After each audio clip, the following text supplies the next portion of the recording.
Welcome to the Probate Nation and our viewers from around the country. My name is Richard Ruddy.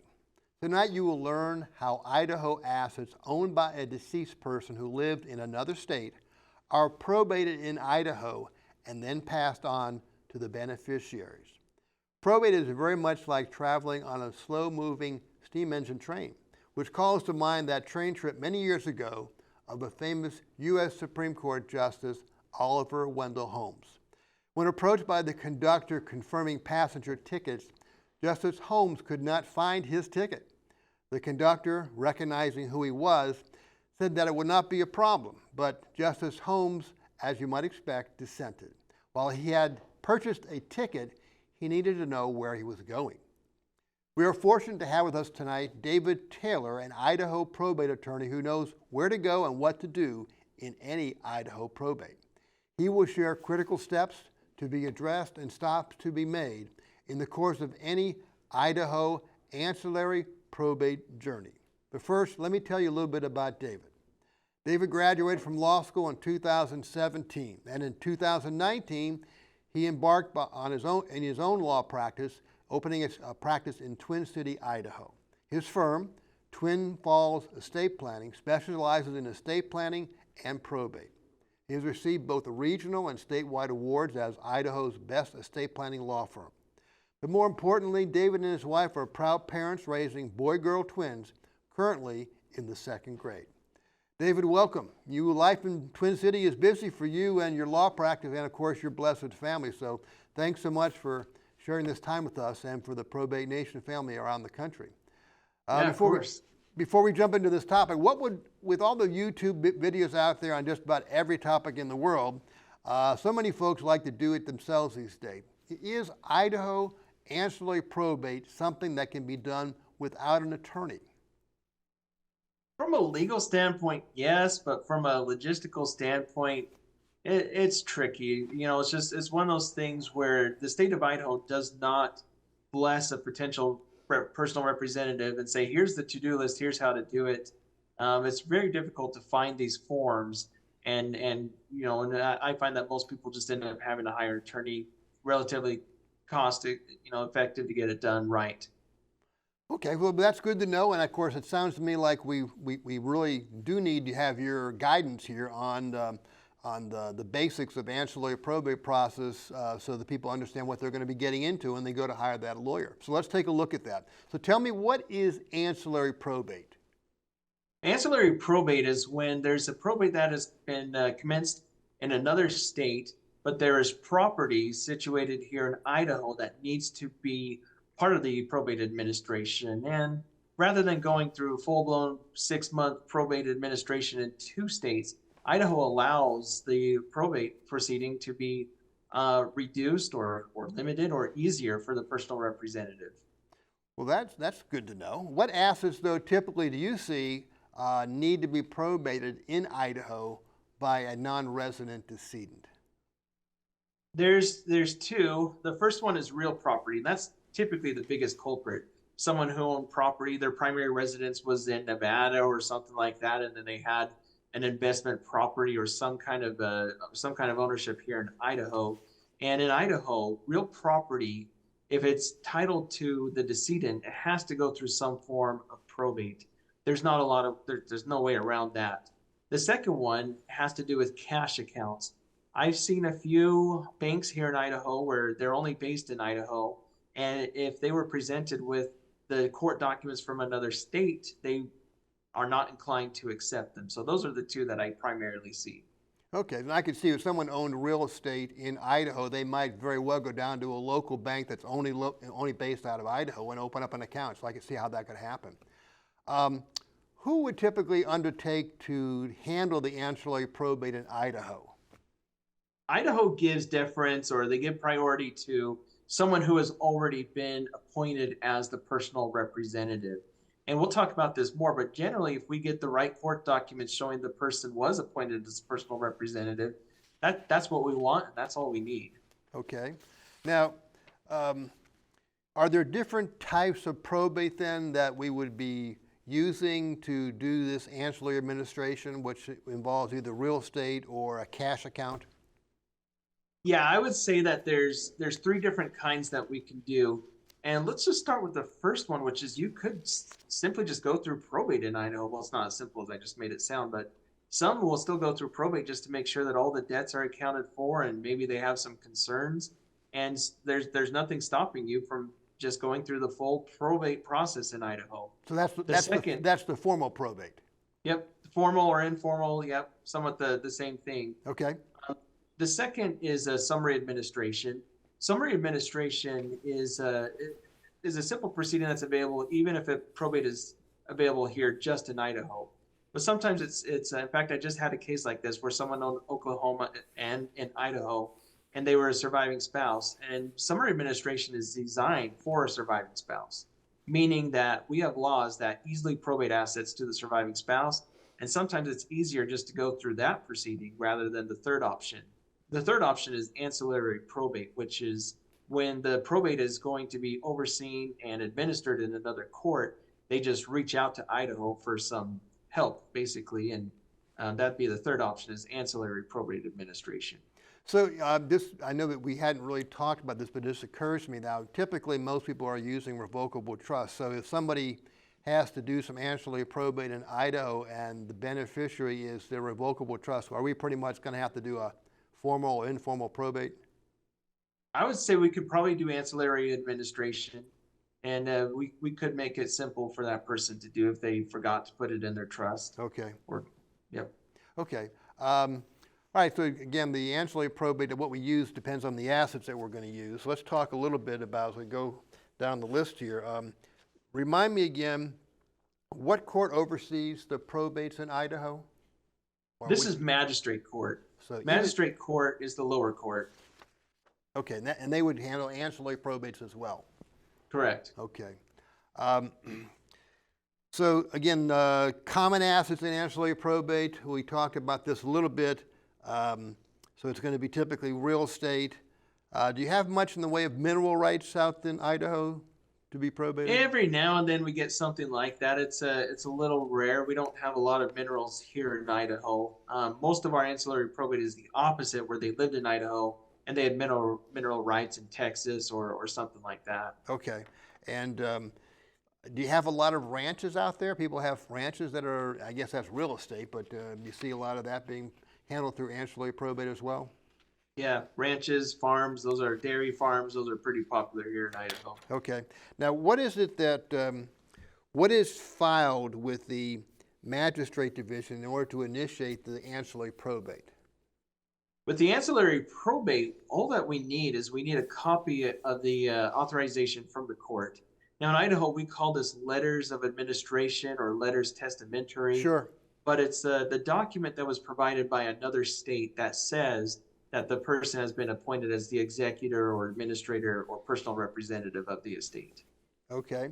Now, you know, if somebody has fully funded their home state assets into a revocable trust, so there's no home state probate, but they didn't have to qualify in their home state, but they failed to fund some of those assets in Idaho into their revocable trust. How does that change what is filed and the process to be filed for an ancillary probate in Idaho? Based upon the facts you presented to me, the unfortunate part is there would be no ancillary probate because there's no probate going on in another state. Okay. And so in that example, we would have to go through the full-blown the full-blown probate process. Okay, okay, and that's good to know because we're going to come and talk about that a little bit further. Now, what can be done with real estate once the ancillary probate has been initiated? So we have this farm or we have a ski condo in Idaho. We've now started to initiate probate. What can we do now with that real estate? So there's generally one of two options. The main thing is once it has been assigned to the ancillary probate court, which is generally done by recording the authorization, then one or two things can happen is you can either devise or you can gift that property to one of the beneficiaries, or you can sell the property. And if you sell the property, then it's going to go to the estate account in the home state. And you could also, I guess, if it's a pour over will you could convey it over to the revocable trust in the home state. Yep, and my apologies, that falls under option number one. You can convey it to the revocable living trust. Yep, you can do that. Okay, okay, good to know, good to know. Now, so if someone's appointed ancillary administrator, what are do they have any special duties? In Idaho, they don't. We can simply just assume that the administration is all going to go well in the other state. And in fact, I've had some cases where the case was contested in another state. We did the ancillary probate in Idaho for just a few $100s because all we needed to do was just show the authorization extends to another state, and that was it. So then, in that case, you just conveyed the property over to the estate in the home state, or conveyed it to the revocable trust, or whatever it might be. So, how about does a personal representative in an ancillary administration have to file an inventory and accounting? No, they don't have to do any of those things. Well, that's good to know. What about, so I know we've talked about this when we had previously worked on the regular probate. What about creditors? Is there anything special that an ancillary administrator needs to do in order to maybe address any creditor concerns? Not by law. This is one of those things where if I'm ever talking to a potential client, I'll explain the differences to them and just say, you are handling this in X state, but you don't know if there are debts in Idaho. And sometimes the ancillary probate personal representative will do enough of the probate in Idaho to do the notice to creditors. Just depends on what their concerns are. Okay. But if we give notice to creditors, that begins a process by which we can cut off their claims at least. Is that true? That's correct. Yep. Okay. Well, that's good to know. And then of course we're talking about creditors, we're talking about known creditors, but there could be unknown creditors, which I think probably is the more likely thing, that we just don't know that they owed money down at the grocery store or wherever it might be. David, I want to stay on this creditors discussion because I know we had this conversation before that even if we're a ancillary administration, that there might be a reason to go ahead and go through the formal probate process and give all the necessary notices to creditors, particularly if there's been no formal probate in the home state. Tell me about the different types of notices that we would give to make sure that we at least touch known and unknown creditors in Idaho. Yeah, well, let me back up just a quick minute. You're right on with that, and let's just talk about probate for a minute. Part of the purpose of probate is to make sure all of the affairs or all of the debts of the person who passed away are taken care of, and probate is our mechanism for making sure that's done.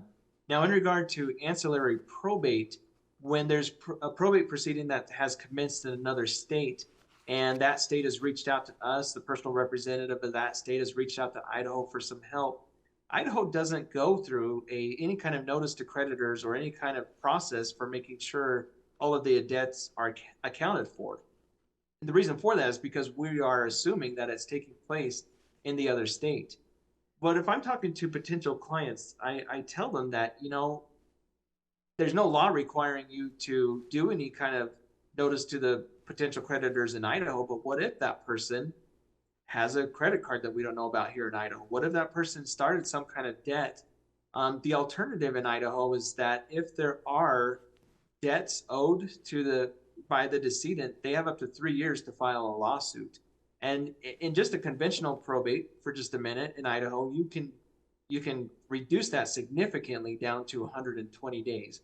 And so it's a conversation I have with potential clients is to say, we can certainly just have it be an ancillary probate in Idaho, but you are leaving some things to chance, and maybe we just go through some of the steps in Idaho to make sure that there's no Idaho unknown creditors that may be lurking out there.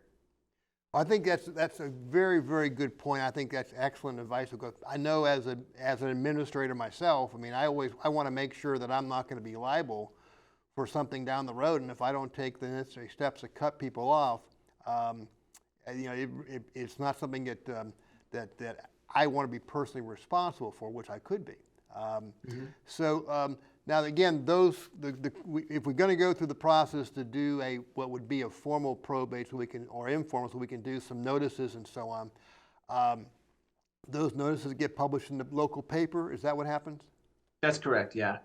And so then if we do those properly, then the creditors have 120 days in order to file their claims, or 60 days? 120 days. Okay. So if someone files a claim, then how does the personal representative handle that? What do they do with that? Yeah, so if we do go forward with that, there's one or two options. The personal representative can simply pay the claim or negotiate the balance, and if they do so, then the creditor will sign over and send to the court a receipt and release, and then that's settled. Or the personal representative can dispute the claim. They have 60 days from the time it's filed to do a disallowance and say the claim is invalid or there's no money in the estate, and then the claimant has another 60 days to challenge that. So those are the two options that they could do. Okay. So it sounds like we have some options there and some tools in the toolbox to kind of button this thing up if we need to under the circumstances. So let's turn to how we wrap up an ancillary administration. How is the estate closed? Yeah, so under any of our options, let's go back to those three options. The first one was to do a full-blown probate. Now, this is somewhat rare, but again, we never know what the situation could be. We don't know what the debts are. Every situation is a little bit different. But if we go through the formal or informal process of probate, which is the 6-month process, then at the end of it, we just basically follow Idaho laws for the closing of it, whether it be a closing done informally by submitting an affidavit by the personal representative or having a hearing. Once again, this is somewhat rare in the ancillary probate because now what we're asking the personal representative to do is to do probate, full-blown probate in 2 states. But nonetheless, that is one option. Going back to the other one for summary administration, this one is a little more common where ancillary probate just didn't quite fit because there was a surviving spouse. And if we go through probate for a surviving spouse, then all that happens is we have a hearing, and following that hearing, then the judge is going to issue a decree, and that's really the end of the summary administration. Okay. In my quick example, I have one client who had property in Oklahoma and one who had Idaho property here. And in Oklahoma, they had to do full-blown probate, and in Idaho, we did summary administration, and the client was very happy with that. The last one, the ancillary probate, is just simply filing the court records from the other state with the property, and then once that's done, Idaho is out. I no longer represent the client. Everything is now going to be administered based upon the other state. So for that option of just ancillary probate, recording the court document is all that needs to be done. Well, let's talk a little bit about how we can plan to avoid ancillary probate. So what can people do in advance, as part of their planning, in order to avoid ancillary probate? The absolute best thing you can do is a revocable living trust and have that trust properly titled to, it's something that I do on the estate planning side, and I have clients here in Idaho who have investment properties throughout the other states, or they have the mineral rights in the other states. And just from a purely planning standpoint and from my process, I'll tell clients, hey, you know what? This is probably going to cost you a few extra $100 for us to get this property in another state titled to your revocable living trust. But if you do that, then we don't have to go through probate like we're talking about here. We don't have to go through one quick note, Richard. One of the difficulties in ancillary probate is finding the right attorney. I mean, that takes time. You might get lucky and know someone in that state, but you're probably going to be going on Google and trying to find that attorney. All that to say is, boy, if they can create a revocable living trust, if they have properties in multiple states, that's going to make things a lot easier for those in charge of their affairs. Now, I know you told me that, the cost to do an ancillary probate can be, several $100s. So, but it's more than anything I find out, it's the time that it takes to go through that often you're putting that burden on your children, typically. And so we want to go ahead and take that off the table if we can.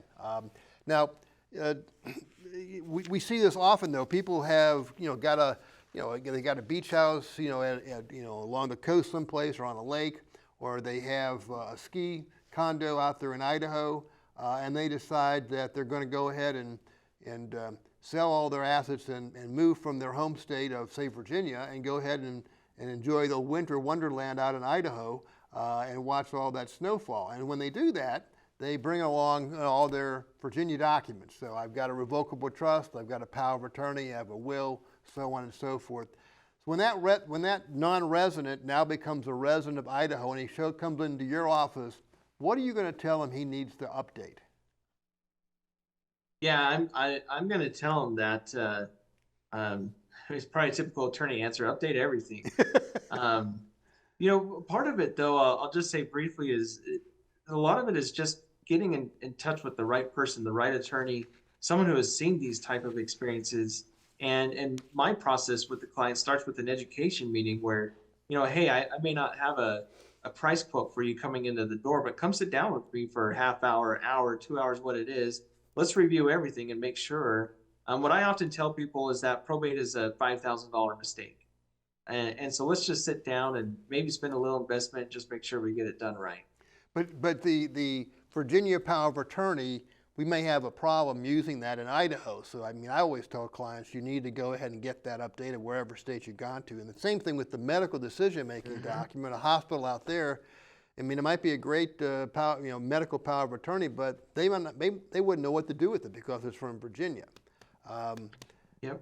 Now, in the case of the updating the revocable trust, before I leave that, if somebody comes in and wants to make changes to their Virginia revocable trust now that they become a resident of Idaho, are you able to help them? Generally, no. Even if I were to set aside the legal implications of that for just a minute, just from a practical standpoint, I don't like touching another attorney's work. No offense. But that's just how I operate, because these estate plans are mine based on my experience. But switching to the legal perspective for just a minute, I don't think I can amend another trust from another state because I'm not licensed in that state. Now, if they're doing a revocation, which means we're essentially keeping the trust name and redoing it based upon the Idaho terms, then yes. But as a very practical matter, it's my rule that I don't amend another attorney's work from another state. We typically just redo the documents. When I say redo the document, I think it's important for people to understand, though. I think what we see, and we certainly recommend, is that the attorney will amend the document by doing a full restatement. So all of the retitling work that's been done previously is not impacted, because now it just happens to be now called an Idaho trust, and that Idaho attorney can now help them give advice because it's based on Idaho law. And it's been completely rewritten, but doesn't affect any of the titling work typically. So I think that's good advice. Let's take a look for a second here and go back to, now we're getting towards the end of our show. Tell me a little bit about some of the lessons that you've learned over the years dealing with ancillary probate work in Idaho. Something interesting is as we were talking about this is that I thought of is I in many ways don't like redoing someone's estate plan, even if they come to me just to do a restatement. I'm handling a case right now where it was an Idaho resident who had a business in Montana, and this Idaho resident came to me just to update her documents, and I offered to do the funding, and she said no because she thought it was already done, and it turns out that the funding was incomplete, and to me that's a failure. But now what we're going to have to do is we're going to have to do probate in Idaho and Montana because the funding wasn't done correctly. If I could have a message to people, I know that attorneys aren't exactly cheap, and sometimes I can see from the layman's standpoint of, hey, I already did this once, why do I have to do it again?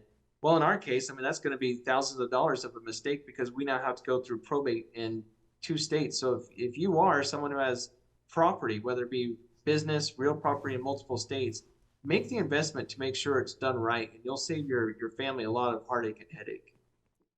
Good advice. Good advice. All right, we're at the final stages here. Any sort of closing comments you want to share with folks about ancillary probate and otherwise how to avoid ancillary probate? Yeah, I think just to quickly echo on what we discussed, that probate is not just the cost, that you leave behind. I know you're dead. Some people say that quite a bit. But remember, it's the heartache and headache that I just mentioned. Part of the planning process is to make things as simple as possible for your loved ones. There's just a lot of considerations when it comes to probate, when it comes to estate planning. And I guess my last point is that there's no such thing as an easy probate state, especially when you're talking about having to go through probate in multiple states. There's heartache and headache involved in that. Well, David, I want to thank you again on behalf of the Probate Nation for visiting with us tonight and for sharing with us both an overview of ancillary probate in Idaho, as well as your advice as to what to do if ancillary probate is necessary. Valuable information, great public service for our viewers, and a wonderful public service. And I want to thank you for taking the time to talk with us. Thank you. You're very Appreciate it. welcome. Without a doubt, ancillary probate can be complicated and confusing. David has given you an excellent introduction to the Idaho ancillary probate process, including steps to take, pitfalls to avoid. If you heed that advice, I think your ancillary probate train ride in Idaho should go a bit more smoothly. But I would be remiss if I didn't emphasize that handling an ancillary probate in Idaho pro se without an attorney is not something I encourage. The guidance of an experienced probate professional will help you avoid unnecessary work, mistakes, delays, and additional fees and costs. This brings us to the conclusion of our show tonight. I hope you found it helpful. On behalf of the Probate Nation, I want to thank you for visiting with us.